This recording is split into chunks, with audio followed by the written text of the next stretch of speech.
Good morning. Welcome to June's masterclass. I hope everyone is feeling good on this sunny day. It's beautiful here in the northeast of England. And welcome back. We are continuing our masterclasses and we're really excited to share some ideas with you today. And it's all going to be around accountability because, in my opinion, accountability is the one single thing that changes culture in teams, departments, entire organizations. And if we don't have that accountability, that's often when we start seeing challenges. So we've been working with lots of interesting organizations over the last couple of months.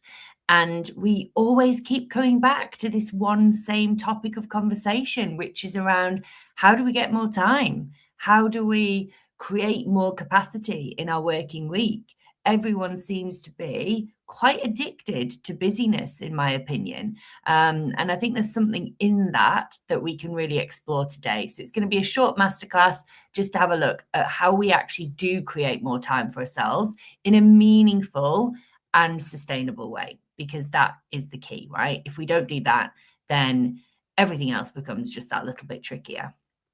So let's get started. Let's get into the detail of the day. For those that haven't joined us before, I'm Michaela Rini and I run an organization called Opportunity Global. I've spent the last 17 and a half, maybe nearly 18 years actually, in learning and development. And I work with leaders and organizations on the stuff that actually makes teams work. So the human skills, the culture, and those conversations that often people are avoiding. So I'm a big believer that we should be having truer, braver conversations in our lives, and that will help move forward our workplaces, our teams, and the way that we're all able to show up really effectively.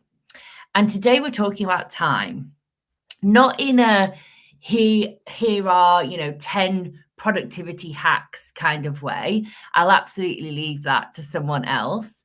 We're going to be talking about why you don't have enough of it and what you can actually do about it starting this week. So we're going to get into the content straight away. So no time wasting here. We're going to crack on. But please do connect with me on socials if you'd like to hear more of the kind of things we talk about and the work that we do.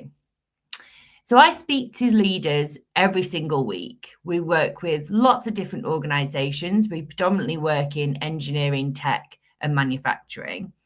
And I kid you not, every single week, there is multiple people who tell me they have no time. No time for proper one-to-ones with their team, no time to develop or coach their people, no time to think, no time to actually manage and lead. And I really do get it. I think the pace of work right now is pretty relentless for a lot of people and a lot of organizations. There's quite a lot of pressure out there, which I think is leading to people having even less capacity. But one of the things I've really noticed after years of working with leaders, contributors in quite fast moving organizations, typically they're scaling, there's a lot going on.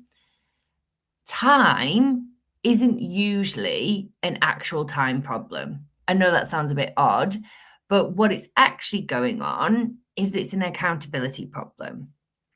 Most of the leaders that we work with and come across, and there's probably been, nearly 10,000 of them in the last 5 years, they're spending hours every single week chasing their team for updates, following up on things that should have already been done, holding everything in their head so that nothing falls through the cracks.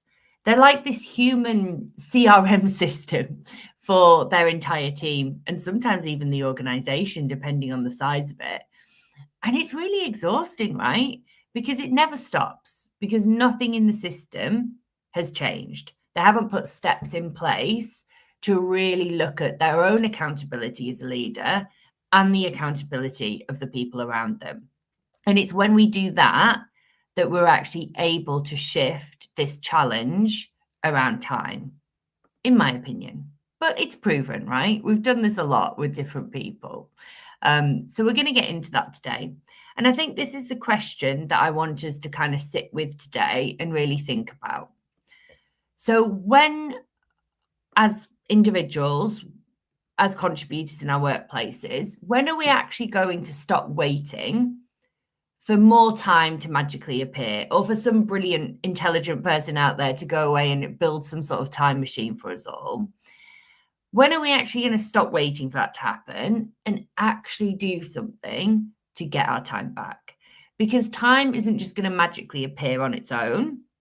And what if some of those hours that you're losing every week aren't actually lost to your workload, your task list, that never-ending to-do list, or your emails or back-to-back meetings that you're in? What if a lot of those hours and time, they're actually lost to things like the clarity of problems that you haven't actually fixed yet? So they're lost to a clarity problem, rather than a time problem. And most leaders have never really clearly defined what accountability looks like in their team, what good looks like, even what following through means, what keeping someone updated actually requires. And then lo and behold, you get really frustrated when your team doesn't do what they expected to do. But I mean, in fairness to the people that we lead, the people we interact with, because this isn't just for leaders, this is for all of us as contributors in the workplace. How can we possibly hold someone accountable to a standard that has never clearly been set with them? That's not actually a team problem. That's a clarity problem. And the bit that really matters about this is that, yes, we can look at your team, your structure, the culture, how that's all working. And we should do that, right? That absolutely is important. But what we also need to do is look at what you're doing as that leader, as that contributor in the workplace. Because at the end of the day, it's so much more challenging to change the behavior of other people. I would say it's impossible to do. We can influence it for sure. But what we can absolutely take accountability for is our own behavior and how we show up and how we actually move things forward. So I think this is one of the parts of, training, learning and development initiatives out there that they often skip. Everyone goes straight to, how do I fix my team, without actually asking, what am I doing, or indeed not doing, that might be contributing to some of the challenges that I'm facing in my team. It's that real deep self-reflection. It's that opportunity to think about our own self-leadership and how we're showing up in our day-to-day. My honestly ultimate dream in the world would be that you don't get to be a leader in any capacity of other human beings until you've been to therapy and dealt with some of your stuff. I think we would see a huge difference in our workplaces, in our politics, in everything around the world. But that's a whole other conversation, so we'll go there today. I'm not saying that it's all your fault that your team isn't accountable. But what I am saying is you have more influence over what this looks like than you maybe think you do right now. So before we talk about where your team might sit in terms of accountability and how we get time back, this all is about getting time back. I really want you to think about where you are showing up as a leader around accountability. Are you actually clear on your own commitments? Are you following through on them? I know, for example, for me recently, being really transparent, we're in huge delivery mode in my team on a number of different projects. And I'm probably doing more in-person delivery than I have done for years. And that's the model that we're taking now, which is great. And I'm loving being back involved in it. But it is meaning that some of my other commitments and accountabilities, I'm not following through with them in the way that I would want to. And that doesn't feel good to me. And it has a knock-on effect for my team. So what we really need to think about as leaders is, are you modeling what accountability looks like? Or are you sometimes in a bit of denial maybe making excuses or waiting and hoping that things improve in your team and miraculously in your diary as well. Because ultimately, we have control over these things. We have control over how we show up and our behavior. And often, in fact, a lot of the time, the teams around us, they take cues from you as a leader. And if we want our teams to climb higher through the kind of accountability stages, we have to be willing to look at where we're actually standing first and what that looks like for us. So what I thought would be worth doing today is just going through the accountability ladder. I don't know if you've come across this before, but it's a tool that we really like and we always use in a number of our different programs that we run, because it's a great way to really identify where you and the people around you are operating. And this is the accountability ladder. So it has 8 rungs, basically 2 zones. The bottom 4, things like denial, blaming, excuses, waiting and hoping. That's the kind of unaccountable zone. The top ones, things like acknowledging reality, owning it, finding solutions, implementing those solutions. That's where you want to be. That's where your team needs to be. So let me walk you through just quickly what they look like so that you can start placing yourself and your team on it. And then we'll talk about how you figure out how to move through the accountability stages as well. Okay, so these are the 4 that I just talked about. And what we're going to do is just go through these to give you an idea of what they look like. So when we think of rung 1, that's denial. This isn't about someone being unaware of a problem.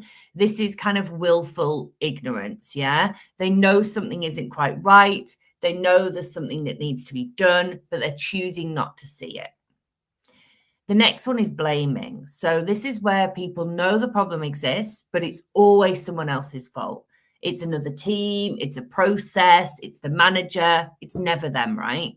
They're not ever taking ownership for their role in it.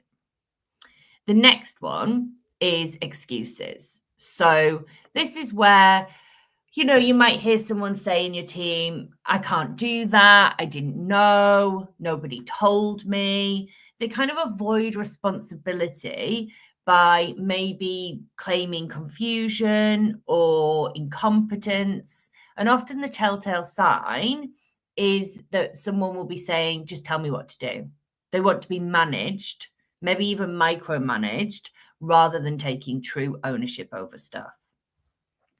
The 4th one is wait and hope. So this is where we're we know that some action is needed, but we're choosing not to take it. We're hoping that the situation might sort itself out, but it won't, right? Until we do something. So an example here would be, when you're avoiding a difficult conversation, you need to give someone feedback, you're not doing it, you're kind of waiting and hoping that it's going to improve on its own. And I want you to be really honest with yourself here. Have you seen any of these traits, behaviors in your team recently? And, have you actually seen any of these in yourself? Because most of us have been on one of these rungs at some point. Yeah, that's human nature. At some point, maybe we've gone through a period of change. There's restructuring, there's other challenges going on. And at some point, we might have been in these places. I think the big question is how long we stay there and how long our team stays there. What we want to get to is the accountable zone, where we're moving through the different stages of accountability to really ensure that we are getting the time back. We can only do that when we've truly got accountability in our teams. That's how we create more time, in my opinion. Yeah, we could wait for the time machine, but I don't think that's the most accountable way to do these things. So we're going to talk about how we get there. So rung 5 is we acknowledge reality. Yeah, this is a turning point. This is where someone lets go of some magical thinking and says, okay, this is a situation. I'm not going to pretend otherwise. That shift alone is huge. Don't underestimate it. When your team are going through change, which a lot of organizations are right now, this acknowledgement of reality and acceptance of it is really, really powerful. So don't underestimate how important that is. The next one is they own it. Yeah. So they take the problem on as theirs. There isn't any excuses. There's no more blame going on. People are honoring their own commitments and they're actually saying, they say what they mean. Yeah. And they mean what they say. They're able to actually take ownership of it. The next one is find and create solutions. So they're not just owning the problem, they're actually owning the solution too. So people in this stage are being much more proactive. They're coming to you with ideas, not just problems. Gosh, wouldn't that be a dream for so many people? And if they can't solve it themselves, they're working to move the people who can. Yeah. So they're looking to find the collaborators, the people in the team or around them who can help them move this forward. The next one, rung 8, is about implementing solutions. Yeah. So this is where there's full commitment. Yeah. Whether or not they're the decision maker, they're all in on making it work. This is what an accountability culture looks like. And when your team is operating at these higher levels, you stop chasing. They start coming to you. They keep you updated before you even ask. They're even anticipating what you and the rest of the team might need. And that, for me, is where your time ultimately comes back. Because what we can't do is keep just saying, I'm so busy, I'm overwhelmed. It's deeply unhealthy. It can lead to burnout, stress, and other challenges. That's not what today's about, but it can absolutely lead there. I've been there. I've got the t-shirt, the badge, all of the merch related to burnout. And I don't use that word lightly. That isn't tiredness. Burnout is complete depletion of your executive function. And I've been there and it was brutal. And that's the danger. Yeah. If we continue to say, there's just not enough time, I can't do this, I can't manage my team, I can't have my one-to-ones. What we need to do instead is really think about and almost audit our accountability in our teams, in ourselves, so that we can move this forward. So we're going to get into a bit of the practical bit for the final stage of the masterclass today.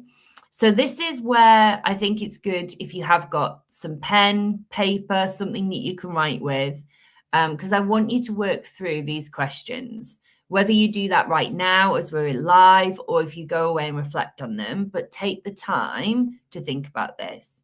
You don't have to share your answers with anyone. This is just purely for you. So be really honest with yourself, because that's the only way that this stuff is useful. So the first question to have a think about is start with yourself. Yeah. Think of a specific situation that you might be navigating right now. Maybe it's a team challenge. Maybe it's an organization challenge. Maybe you run your own business and there's a challenge there. There could be a conversation that you're avoiding, or maybe a commitment that you've been putting off or dropping down your priority list. Have a think about which rung on the accountability ladder you are relating to that situation. Are you acknowledging the reality of it and owning it? Or are you somewhere lower, maybe waiting and hoping, making excuses or blaming the circumstances? There's no judgment here. Like, this isn't me saying you should be here, and if you're not, there's something terrible going to happen. I think it's just important as contributors and leaders in our workplaces to create time and space to really do that deep reflection. Yeah. So there's no judgment. Just be honest with yourself, because you can't lead your team to a place of accountability that you haven't been willing to go yourself. So this is why it always starts with you. Yeah. We've got to get clear on our own stuff first, because once we do that, we can really shift the culture in our team and in our organization. So that's your first question. Really do that deep dive and thinking. And I strongly recommend, if you don't already, find 10, 15 minutes a week, block it in your diary for a reflection time. Look at the meetings, the situations that you've shown up in. Did you show up in the way that you wanted to? Have you been accountable? What didn't quite feel right that you want to work on? Having that time is so, so important, because it will allow you to really think about what needs to change and improve in the way that you're showing up. Because once we do that, we can unlock it for our team as well. So the second question is, look at your own team now. So where do they, or it could be that you're not running a team right now, but you're part of a team, yeah? Or you're in a project team right now. It doesn't need to be you as the leader of that team. We can all be still accountable for ourselves and the people around us. So have a think about that team. Where do they sit on this ladder most of the time? Are they in the unaccountable zone, maybe denying, blaming, making excuses, or waiting for things to improve? Or are they already somewhere in the accountable zone, higher up there? Are they acknowledging reality? Are they owning their work? Are they bringing you solutions? And here's the important, maybe follow-up question to that, once you've thought about what's going on. Do your team actually know what rung of the accountability ladder you expect them to be on? Have you ever had that conversation with them? Have you ever told them? Have you ever had a conversation as a team about your rules of engagement and what accountability and communication is going to look like for you? I see that missed as a step in so many organizations, perhaps in all. I've only heard recently, probably in the last, it was 2 weeks ago, and that's the first time I've heard this shared for months, of a really strong way that a team was set up as a project team.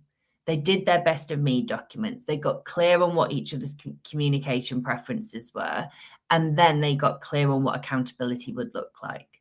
So that's that question again. Do they actually know, the people that you're working with, the people that you're interacting with, what the expected level of accountability is? Have you ever shared that with them? Have you ever had that conversation? I think it's worth thinking about, because that could be the gap that you're experiencing, which then is leading to you being overwhelmed, overworked, busy, and not finding time for stuff. So this question, the third one that I want you to kind of work through as well as part of this accountability order, is, what does accountability actually look like in your team? Not the vague kind of idea of it, but really specific. What does following through on a task mean? When do we want that done by? And with what level of communication along the way to check back with people? I think often when people delegate, we forget to do that part of delegation to say, this is how I want you to be checking back with me. This is what I want those updates and that communication to look like. And what ends up happening instead is we think we've delegated something, weeks, maybe months pass, that person then comes back to us with what they've then worked on, and actually it doesn't fit what we were hoping for, because it's been too vague and we haven't had that constant follow-up and checking in to make sure that they're on track. So have a think about what updating you would look like. How often do you want that to be? In what format? What do you need to know and when? And I think most importantly, what does good actually look like for your team and their work? If you paused just now and thought, hold on a second, I haven't done these things, that's the gap. And I think it's that gap that is costing you so much time every single week. And if you start to close that gap and have those meaningful conversations with your team around accountability, around communication, around how that will look and how you expect to be updated and what good looks like, you're going to see a big shift in how you get more time back, and you're not chasing and you're not having to do all of that follow-up. Okay. So there's some things to audit and really have a think about. One thing, just kind of finally on this, What's one thing that you think you could do differently? Yeah, not your team, but you. Maybe it's getting clearer on expectations before you hand something over and delegate. Maybe it's having a conversation with someone who's been stuck in that lower levels of accountability for a little while. Maybe it's having that conversation and putting a plan together of how they're going to move up that chain of accountability and what that level of good would look like for you. How will they know when that's been successful? Maybe it's having more time and space because you're creating it by getting people to be more accountable in your team. Maybe it's you actually modeling that, more visibly, following through on what you said you'd do, acknowledging reality when something isn't working, being really clear with your team on what that looks like for you. So what is that one thing that you could do? What do you think that is? Write it down, because that's your starting point. What is that one next thing that you could do to start moving your team to higher levels of accountability? Because that's the stuff that's going to shift how you show up, how they show up, how you interact with each other, and your capacity and your time and your availability to do the high value stuff that only you can do. Because at the moment, I imagine there's a lot of people watching this either live or on replay that are stuck in the weeds of their to-do list and not able to look more strategically and more proactively about what needs to be done. So I'm going to end the masterclass today with just a couple of kind of top tips. There's just 5 things that I think you could possibly do this week that might help move this stuff. I won't take that word away, not might, that will help you move this stuff forward. Yeah. That will help you create more time and space in your working week. So the first one, and it sounds really obvious, but again, I'm not sure we're doing it. Define what good looks like and say it out loud. Don't assume your team knows what you expect. Most of the time they don't. Not because they're not capable. I'm sure they're exceptionally capable, but it's because nobody actually ever told them. So pick one area of your team's work this week and get really specific on what does a great outcome look like for that piece of work. What does following through actually mean? Say it, write it down, share it, but get really clear on what that looks like for you and your team. The second one is have the conversation you've been avoiding. Anyone who's followed me for a while will know that this is something I'm constantly coming back to. If someone on your team is stuck in that kind of unaccountable zone, maybe blaming, making excuses, waiting and hoping, silence isn't going to help them. They're just going to keep being in that space. So you don't have to make a big deal of it, but you do have to say something. You want to be kind, direct, honest, and you want to have that conversation with them sooner rather than later, because that one conversation could move that person up the ladder faster than any training program that you could put them on. And I say that as someone who works in learning and development. So that conversation would be super, super powerful. And if you're not sure how to handle that conversation, follow us, jump on our newsletter. We talk a lot about difficult conversations, and there are tools, tips, tricks in there that you can have access to. The third one is stop solving problems that are not yours to solve.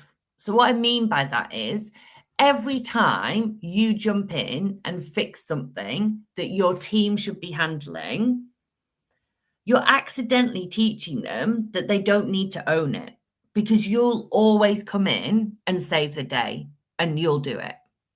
So next time someone brings you a problem, try asking, what do you think we should do? What options do you think are available to us, before you jump in with your answer? And it might feel a bit slower in the moment, but it builds accountability over time, and it moves you from being someone who is just telling people what to do and delegating to actually coaching and developing them. And that's the shift that we're looking for there. Again, if you want some help around coaching, drop me a message, because we've got some great tools and techniques on how to do that well. The fourth one is follow through on your own commitments. I said it earlier and I'll say it again. Accountability is something that people will follow. It's kind of, you can catch accountability. It's not always something that can be taught. So if you say you'll do something, do it. If you can't, say so and say why. If something isn't working, acknowledge it. It'd rather that you acknowledged it than hoped someone didn't notice. So again, your team will take cues from you. So if you are the standard, you accept that. So the standard you walk past, it's a bit like when people walk past litter on the street and don't do anything about it. That's then the standard that you accept, including the standard that you set yourself. So really think about how you can role model that for your team. The final top tip is about make accountability like a regular conversation, a regular interaction with your team. It's not a crisis response to a big issue or problem. And most leaders that I work with and that my team work with, and we have done for many years now, this is my third learning and development company, and I worked in L&D in corporate. Most leaders only talk about accountability when something's gone wrong. And by then, I think it's a much harder conversation to have. So build it into the one-to-ones that you're having with the team. Ask regularly, what did you commit to last week? How did it go? What got in the way? Normalize ownership and accountability. Make it just part of like how you all work, not a reaction to when something goes wrong. Because it's that consistency of talking about accountability, actioning accountability, reflecting on and how accountable things have been.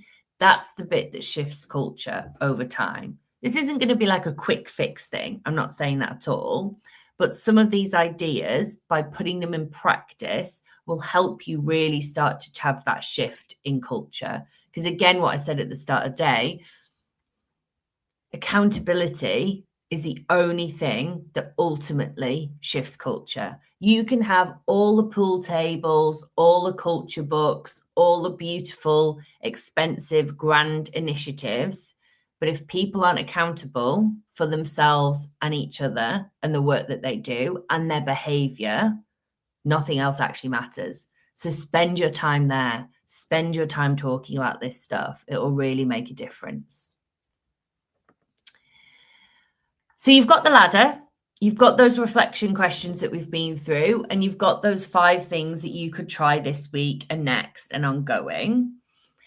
But I do want to kind of be honest with you about something here. Like one short masterclass can definitely give you a framework and a bit of a starting point, but it can't give you the ongoing support, practice, the kind of community of people working through the same stuff that you are. And we know that culture doesn't shift after one session. Of course it doesn't. It takes time and consistent effort with people around you who get it and can guide you. So that's actually one of the reasons we have created our Starts With Us leadership community. So I want to quickly just touch on that before I close out the masterclass. You can use this QR code if you want to find out a little bit more about it as well. So we've been running communities with our clients for a couple of years now, and they really work because it gives you a safe space to ask questions, to interact and get ongoing support around some of this stuff. So we've decided to actually expand that now and take that community out to other people that are not currently going through a program with us. And we've costed it in a really effective way so that we can reach more people. That's our plan. So it includes monthly workshops. It includes group coaching, which is really great because you can bring some of the challenges and problems that you're facing and get support with it. There's a huge resource library of content, video, all sorts of different ways, because we recognize that people have very different learning styles and experiences. But there's loads of content in there to help you with some of this stuff around difficult conversations, accountability, self-leadership, communication. And you also get access as a member of our community to some in-person events per year as well. So this is for the people who know the people stuff matters. They want ongoing support to actually do something about it. So this isn't just like theory or ticking a box type training. It's super practical. It's all about human skills development. But the great thing is it's got that community of people around you who are in it with you. So if today felt like the beginning of something that you might want to keep going, Starts With Us is a great way to do that. So we will also share the link in the chat, or you can reply to me on socials or drop me an email, and we can certainly talk through what that might look like for you or for the rest of your team. So that's the end of the session today. Thank you so much for being here, those that have been here live as well as those on replay. Whether you have had chance to, catch up on the replay yet or not, hopefully you'll be watching this sometime soon. If you have been with us live, feel free to come back and watch the replay. There might be things in there that you can pick back up, especially around the questions. And I genuinely hope this is giving you something useful to take back to your team. That accountability plan that we talked with, it's got to start with what you wrote down in those 4 questions. So don't let it just sit in a notebook somewhere. Pick one thing that you can do this week and give it a go. And if Starts With Us sounds like a good space for you, feel free to reach out and we can tell you more about the community. So I'll see you next time. Thank you so much.